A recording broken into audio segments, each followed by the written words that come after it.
नमस्कार, आप देख रहे हैं द क्रेडिबल न्यूज। मैं हूं शालिनी। यूपी में आजकल गजब का खेल चल रहा है।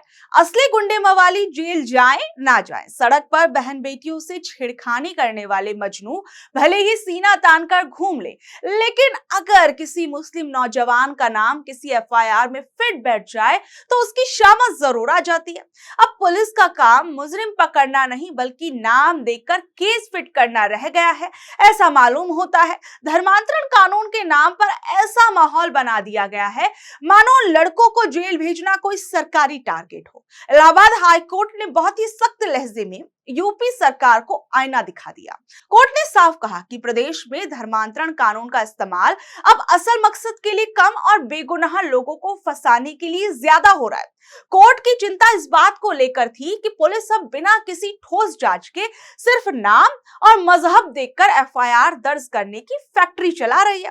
देखिए, होता क्या है कि कहीं कोई लड़का लड़की आपस में एक दूसरे को पसंद करते हैं, साथ में रहना चाहते हैं, शादी करना चाहते हैं, तो तुरंत कई बार बाहरी संगठन बीच में कूद पड़ते हैं। पुलिस को फोन जाता है, पुलिस आओ देखती है, नताओ देखती है, सीधा लड़के को उठा लेती है और ऐसी फिल्मी कहानियां बुनती है कि देखने वाला भी चकरा जाए।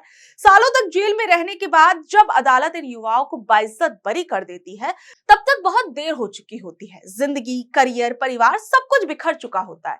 अब बहराइच के मोहम्मद फैजान का मामला देखिए, और इस मामले के अंदर इतना साफ चीजें थी कि इलाहाबाद हाई कोर्ट को खुद बीच में आना पड़ा। और अगर आज की इस खबर को सीधी सीधी समझे तो मामला सिर्फ एक एफआईआर का नहीं बल्कि पूरे सिस्टम के काम करने के तरीके पर सवाल उठाता है।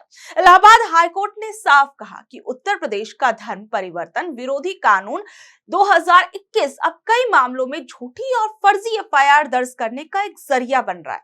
और ये कोई हल्की टिप्पणी नहीं है, ये सीधे सीधे सिस्टम पर उंगली उठाना है। केस में हुआ क्या कि एक मुस्लिम लड़के पर आरोप लगा कि उसने एक लड़की को बहला फुसलाकर उसे अपने साथ ले गया, उसका धर्म बदलवाने की कोशिश की गई और शादी के लिए दबाव बनवाया गया। यानी पूरा नैरेटिव वही जो पिछले कुछ सालों से बार बार सुनने को मिलता है।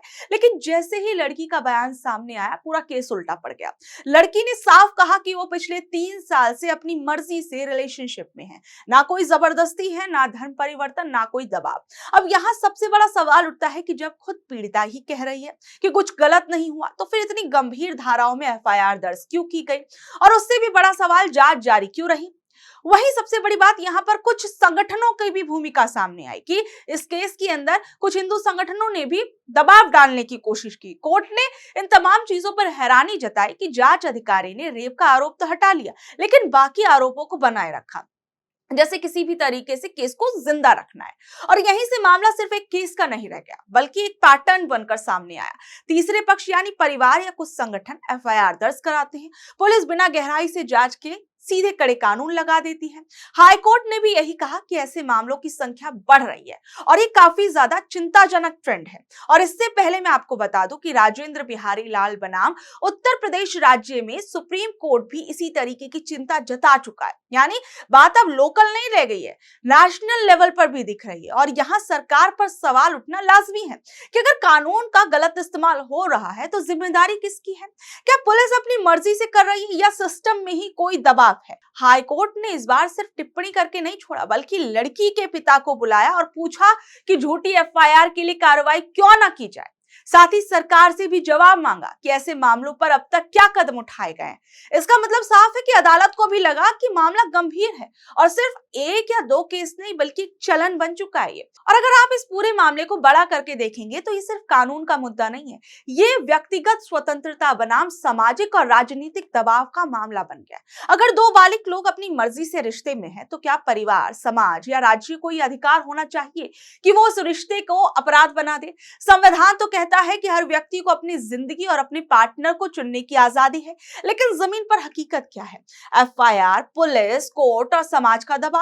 और ऐसे मामलों में अक्सर इंटरफेथ रिलेशनशिप को संदेह की नजर से देखा जाता है और बिना सबूत के गंभीर आरोप लगा दिए जाते हैं। इससे एक खतरनाक मैसेज जाता है कि अगर आपका रिश्ता समाज की तय सीमा से बाहर है तो आपको कानूनी झंझट में फंसाया जा सकता है। और यही वो पॉइंट है जहां सरकार घिर जाती है कि क्या कानून लोगों की सुरक्षा के लिए है या समाज सामाजिक नियंत्रण के लिए। अगर बार बार कोर्ट को दखल देना पड़ रहा है तो क्या ये प्रशासन की नाकामी नहीं है? और अगर झूठी एफआईआर दर्ज हो रही है तो अब तक कितनों पर कार्रवाई हुई? सच ये है कि जब कानून का डर न्याय से ज्यादा बड़ा होता है तब आम आदमी सबसे ज्यादा पिसता है। इसलिए ये मामला सिर्फ एक खबर का नहीं है बल्कि एक वार्निंग है कि अगर सिस्टम ने खुद को नहीं सुधारा तो लोगों का कानून पर से भरोसा उठना शुरू हो जाएगा। अभी आप एक और हाल फिलहाल का एक मामला देखिए, बिजनौर के आरिफ मोहम्मद का ये मामला है। यहाँ पर भी धर्मांतरण कानून का किस तरीके से गलत इस्तेमाल किया गया और पुलिसिया जल्दबाजी देखने को मिली, और ये पूरा मामला इस पूरी चीज की एक मिसाल है। बिजनौर के आरिफ को 20 जुलाई को पुलिस ने गिरफ्तार किया। ये गिरफ्तारी किसी पीड़ित महिला की शिकायत पर नहीं बल्कि संदीप कौशिक नाम के एक स्थानीय आरएसएस कार्यकर्ता की शिकायत पर हुई। आरोप लगाया गया कि आरिफ एक हिंदू महिला को प्रेम जाल में फंसाकर उसका धर्म बदलवाना चाहता था, जिसे आजकल की भाषा में लव जिहाद का नाम दिया जाता है। ये मामला इलाहाबाद हाई कोर्ट पहुंचा तो आरिफ के वकील ने सच्चाई सामने रखी। वकील ने ये दलील दी कि आरिफ को आपसी दुश्मनी के चलते एक सोची समझी साजिश के तहत फंसाया गया। पुलिस की कहानी और शिकायतकर्ता के बयानों में जमीन आसमान का फर्क देखने को मिला। आरिफ के वकील ने कोर्ट में लव लेटर दिखाया जो उस महिला ने आरिफ को लिखा था। इससे ही साफ हुआ कि दोनों के बीच जो रिश्ता था वो महिला की मर्जी से था, ना कि किसी दबाव या लालच में। और ये भी बताया गया कि महिला का अपना परिवार उस पर दबाव बना रहा था कि वो आरिफ के खिलाफ बयान दे। जस्टिस गौतम चौधरी की बेंच ने जब देखा कि आरिफ के खिलाफ कोई ठोस सबूत नहीं है और मामला केवल बयानों के हेरफेर पर टिका है तो उन्होंने आरिफ को जमानत पर रिहा करने के आदेश दे दिए। आप खुद देखिए ये पूरा मामला। और एक और मामला, ये 5 फरवरी इसी साल का मामला है। इंदौर के अंदर पूर्व कांग्रेस सांसद अनवर कादरी का ये मामला भी धर्मांतरण कानून के तहत दर्ज मुकदमों और उनसे मिलने वाली राहत की एक महत्वपूर्ण कड़ी है। आसान भाषा में पूरा मामला अगर आप देखें तो पूर्व पार्षद अनवर कादरी अगस्त 2025 से जेल में बंद थे। उन पर एमपी के सख्त धर्मांतरण विरोधी कानून 2021 और भारतीय न्याय संहिता के तहत केस दर्ज किया गया। आरोप था कि उन्होंने किसी का जबरन धर्म परिवर्तन कराने में भूमिका निभाई। कोर्ट के अंदर क्या दलील दी गई? जमानत की सुनवाई के दौरान अनवर कादरी के वकील ने कुछ बहुत ही ठोस पॉइंट रखे। सबसे बड़ी बात ये सामने आई कि जिस महिला ने शिकायत दर्ज कराई थी उसने अपनी मूल शिकायत में अनवर कादरी का नाम तक नहीं लिया था।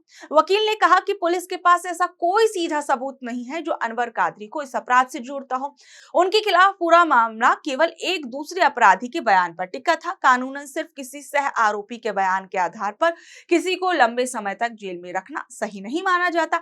इस केस के मुख्य आरोपी साहिल को पहले ही जमानत मिल चुकी थी, इसलिए अनवर कादरी ने भी जमानत की मांग की।